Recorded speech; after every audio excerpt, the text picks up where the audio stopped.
Oke, kelihatan ya? Oke, Assalamualaikum warahmatullahi wabarakatuh. Selamat pagi, salam sejahtera. Terima kasih semuanya. Tadi juga udah dengar dialog yang Kang Adi, menarik sekali. Nah, jadi saya di sini mungkin lebih ke faktor SDM-nya ya, di inovasi gitu. Nah, mungkin saya akan disclaimer, artinya mungkin ada perbedaan dengan sudut pandangnya Kang Andi, tapi itu nggak apa-apa, karena memang di sini saya mungkin akan lebih subjektif, berdasarkan lebih ke pengalaman pribadi ya, yang sangat mungkin tiap orang punya pengalaman yang berbeda-beda. Nah, di sini saya mulai dari sebetulnya bagaimana pengalaman saya berinteraksi dengan inovasi di korporasi.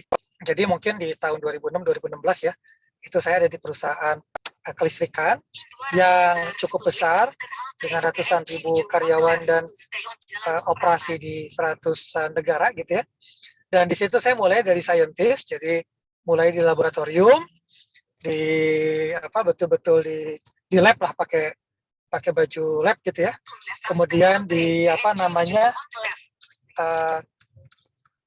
R&D project manager, kemudian technology manager sampai ke bisnis group manager di bisnis.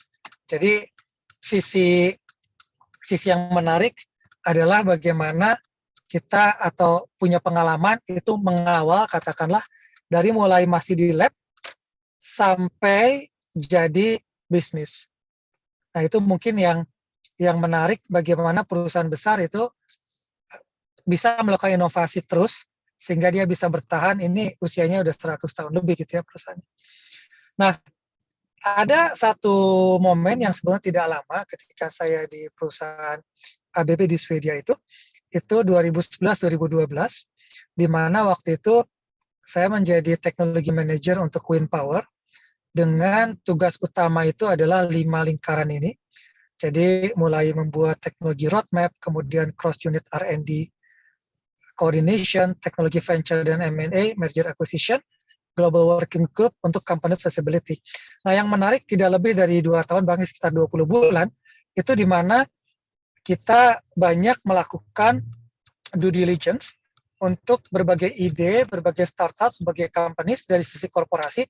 Yang saya catat itu ada 60-an 5 perusahaan atau startup, satu individual ya, itu yang kita due diligence, kemudian ratusan report, dokumen, patent, first filings yang kita baca, kita datangi langsung. Jadi itu seingat saya rata-rata tiap bulan lah international trips yang memang mendatangi tempat-tempat itu. Kemudian ada yang hanya dari sekian banyak itu, dalam tanda kutip, hanya 2 yang kemudian satu menjadi M&A, satu lagi menjadi invest di teknologi venture. Nah, saya mau berangkat dari pengalaman. Ini adalah satu perusahaan yang ketika itu membuat wind speed measurement dengan laser. Jadi ini perusahaan Israel, dan ketika dia mempresentasikan idenya due diligence, ini memang ketika kita melihat suatu produk inovasi, memang produk ini betul-betul berdasar dari teori gitu ya. Jadi dia memanfaatkan betul-betul hukum Bernoulli, hukum gelombang untuk bisa menghasilkan perhitungan kecepatan angin dengan menggunakan laser dan berbagai koordinasi lensa yang akhirnya bisa lebih akurat dan lebih murah dari teknologi yang ada. Kemudian ini adalah perusahaan Australia ya, yang membuat bagaimana suatu sistem kecil atau microgrid ya, Kang Sudar mungkin sangat familiar, itu bisa mengkombinasikan renewable energy, energy storage, beban di suatu tempat yang ekstrim. Jadi di tengah gurun di Australia yang melayani instalasi pertambangan atau bahkan instalasi militer. Nah, ternyata di sini baik yang tadi maupun yang kedua ini semuanya berbasis teori dasar. Jadi teori yang kita juga pelajari gitu loh. Jadi kalau yang pertama dia belajar dari hukum Bernoulli gitu yang utama ya. Di sini dia belajar dari hukum kontrol dalam tanda kutip yang kita juga semua pelajari PID, PI gitu ya, integrator, differential control, proportional. Itu yang pertama dari sisi korporasi besar. Jadi bagaimana kita melihat inovasi berjalan.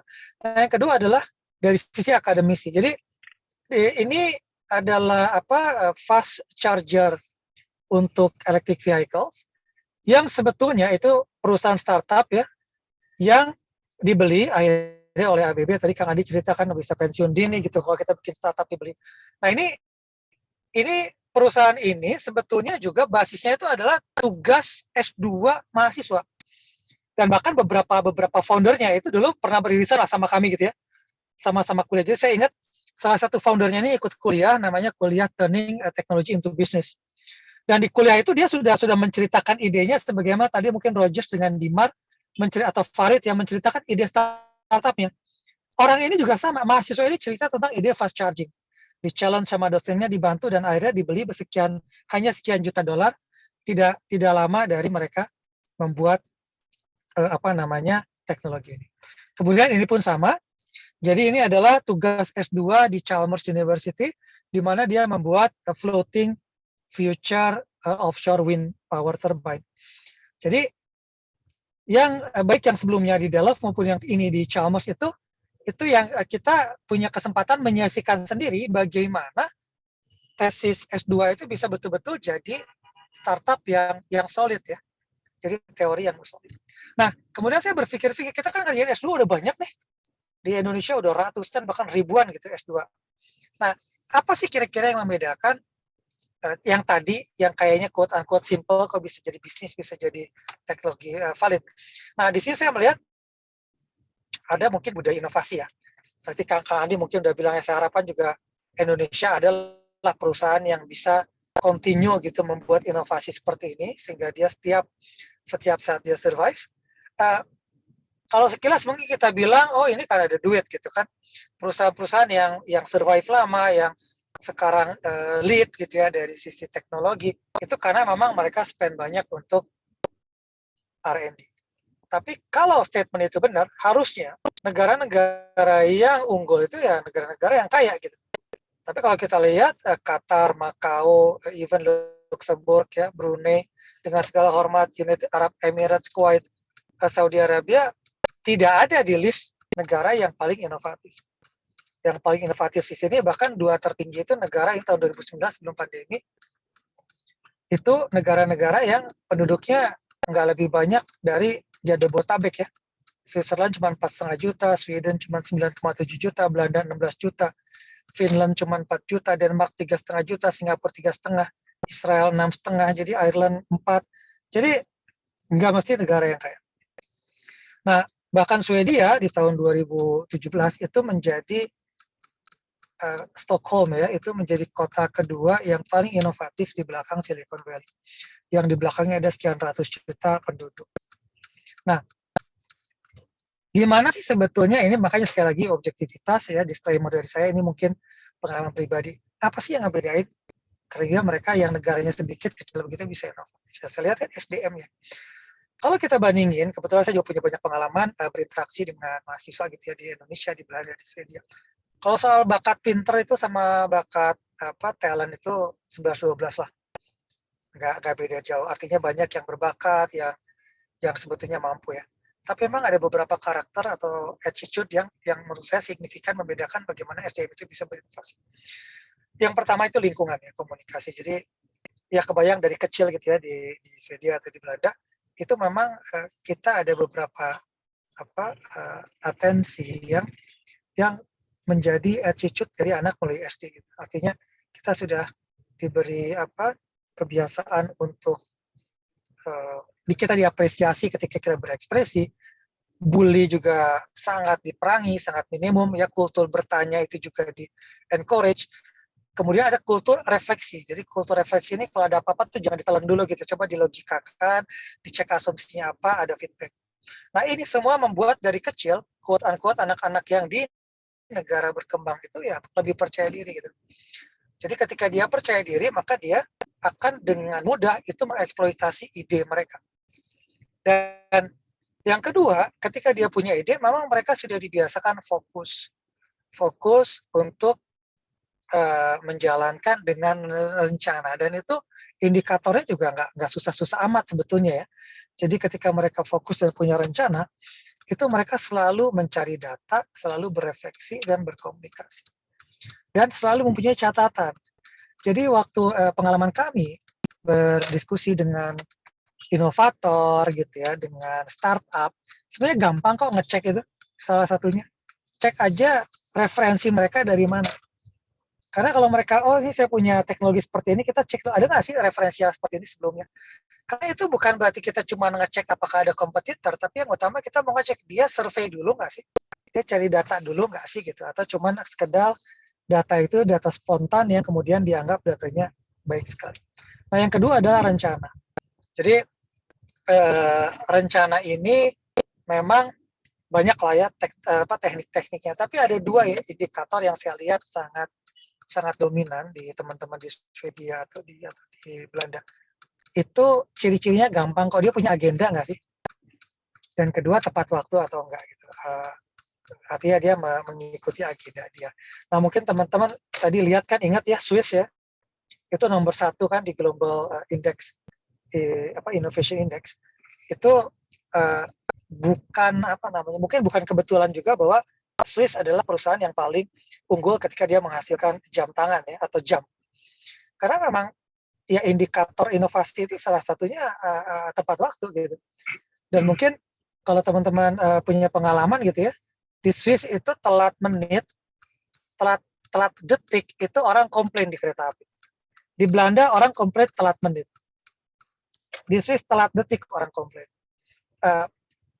Itu menunjukkan bagaimana ide saja tidak cukup, tapi mesti ditindaklanjuti dengan rencana, dan biasanya indikatornya tepat waktu atau enggak punya agenda atau baru strategi. Nah strategi ini yang saya lihat ya, ketika kita mau unggul itu ada beberapa hal yang menurut saya signifikan di luar itu, diantaranya tadi setiap orang tuh punya kepercayaan diri, sehingga ketika dia punya kepercayaan diri dia tidak latah untuk mengikuti ide orang lain, karena dia tahu ide saya ini bagus dan dia cukup sabar dan reliable untuk mewujudkan idenya.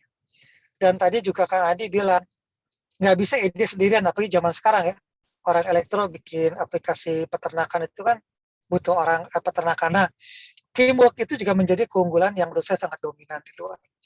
Jadi tidak ada premature competition, meskipun mungkin juaranya seorang. Kalau kalian sempat nonton Hell's Kitchen ini mungkin di YouTube atau di program TV ya, mereka saling bersaing, tapi begitu mereka satu tuh mereka kuat dulu kan.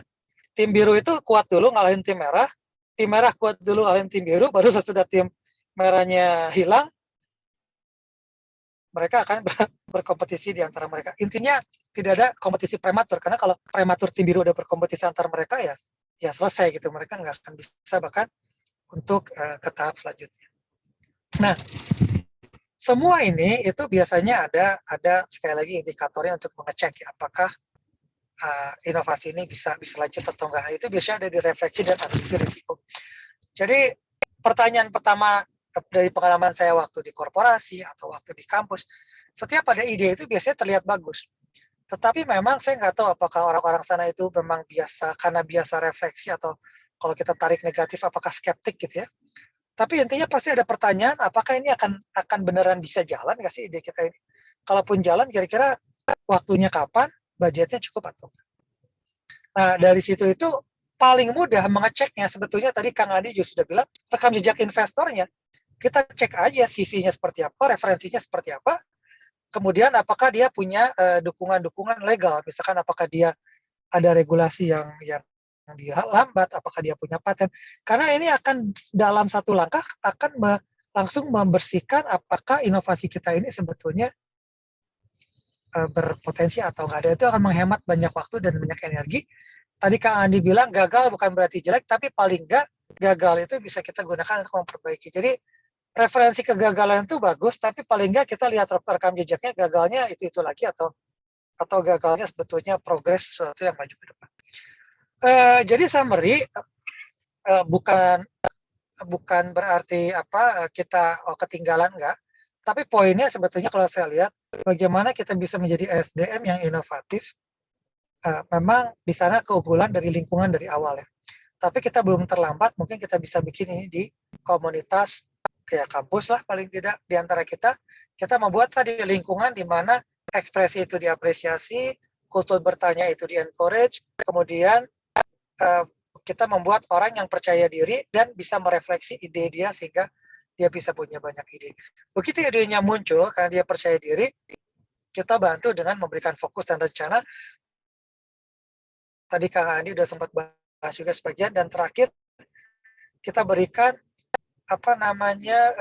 metode untuk refleksi layak untuk dilanjutkan. Karena tadi Kang Andi bilang, perusahaan kayak Kang Andi mungkin menerima ide-ide seperti ini kan puluhan hingga ratusan. Sehingga ketika refleksi ini sudah jalan di level inovatornya, itu akan sangat membantu proses penyaringan selanjutnya. Mungkin itu saja dari saya. Terima kasih. Saya kembalikan ke moderator Kang Sudarman.